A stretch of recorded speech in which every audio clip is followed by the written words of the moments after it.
Hello po sa inyong lahat mga kabaryan, nandito na naman po ako si Pinoy Coin Hunter para atin pong pag-usapan ang tungkol dito sa Philippine Old Coin na binebenta ng isang online seller dito. At ayan, nakikita po natin ang kanyang ang oversight ng kanyang 50 centimos na may taong 1967 at saka 1972. Yan, halos magkaparehos lamang po yung kanilang disenyo. Magkaiba lamang po sila ng taon.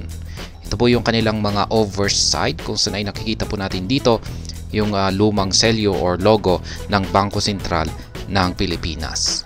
Ngayon, ito naman po yung kanilang reverse side or likurang bahagi. Yan, pareho rin yung kanilang disenyo at medyo meron lang konting pagkakaiba yung dito sa gilid. Yan, mapapansin natin, kukumpara natin dito sa 1972, 1967 po ito. 1972 yung nasa ibabang bahagi niya. Yan, mapapansin natin na meron po silang pagkakaiba dito sa kanilang gilid.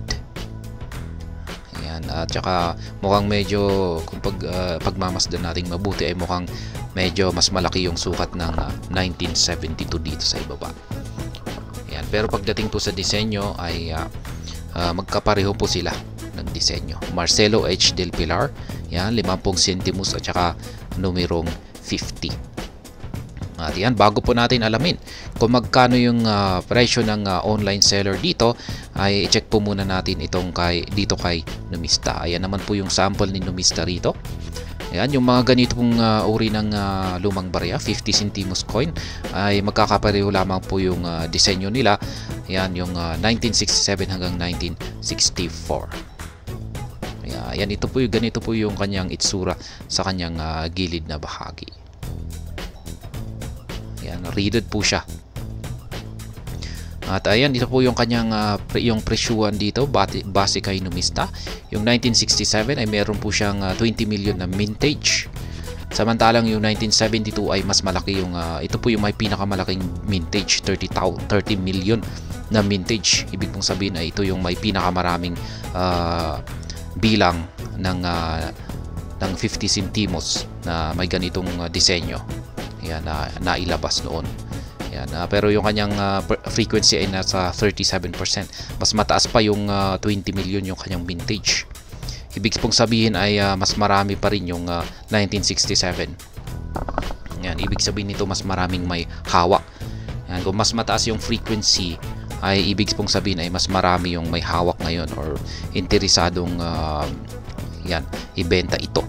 Kaya ayan, yung presyuhan po ng 1967 ayon dito kay Numista ay nasa 18 hanggang 49 pesos. Yan, dito naman po sa 1972 ay nasa 7.90 yan hanggang 38 pesos po sa extra fine. Yan po yung presyuhan. Mababa po talaga ang presyuhan ni Numista kasi mga minimum price lamang po ito. Ayan, meron na rin po akong ganyan 50 ito po yung aking 50 centimos na may taong 1967. Ayan, ito po yung isa sa aking mga tinatagong koleksyon. Ito po yung kanyang oversight. Ito naman po yung kanyang reverse side. Ayan, medyo may mga konting mga gasgas na. Ayan, pero ayan, may maliliit na yupi. Kitang-kita naman po natin. Ayan. Ito po yung isa sa aking mga tinatagong 1967. Ayan, may maliliit na yupi dyan pero okay pa rin po yan. At ito naman po yung aking 1972. Ayan, medyo mas maraming yupi siya sa mga kanyang mga gilid na bahagi. Kasi use coin po kasi ito. Gamit na gamit. Ayan, kitang-kita natin na yung kanyang gilid ay may mga yupi. Pero okay lamang po yan. Ito naman po yung kanyang reverse side. Ayan. May mga yupi na rin. Mayroon po kasing makahanap ng ganito ngayon na maganda yung kanyang kondisyon. Yung tinatawag nating uncirculated or extra fine or yan, mas maging yung almost uncirculated. Ayan, yan po yung aking 1967 na aking tinatago sa aking koleksyon. Ayan, balikan po natin yung dito kay online seller. Ngayon ay bago po natin alamin yung presyuhan ni online seller dito. Ayan, binebenta po niya ito kay Carousel. Ayan, pero bago po natin alamin yung kanyang presyuhan dito ay pagdating naman po sa mga community groups, ang presyuhan naman po sa 50 centimos na may taong 1967 ay nasa mga 40 pesos. Ayan, minimum price ay 40 pesos.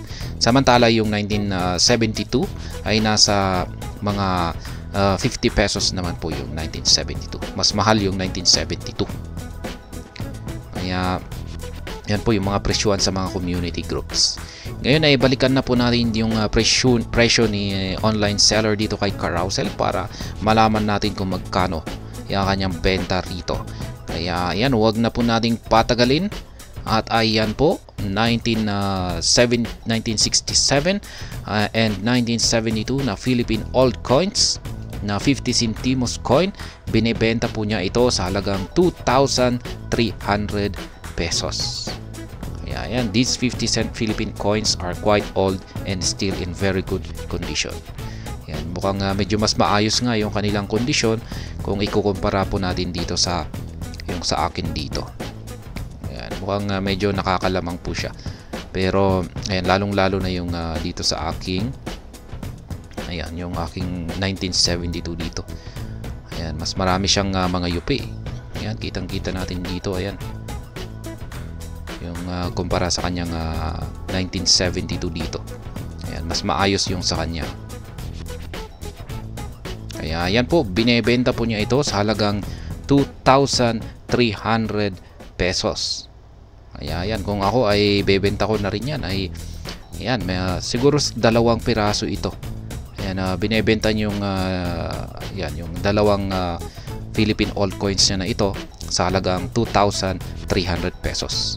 Ayan. Kaya ibig sabihin, kung pag tig 1 piraso ay nasa mga 1,000 plus siguro yung presyo ng 1 piraso dito. Ayan, 2,300 po yung kanyang presyo dito, 2, yan, 1967 at saka 1972. Kaya ayan po siya.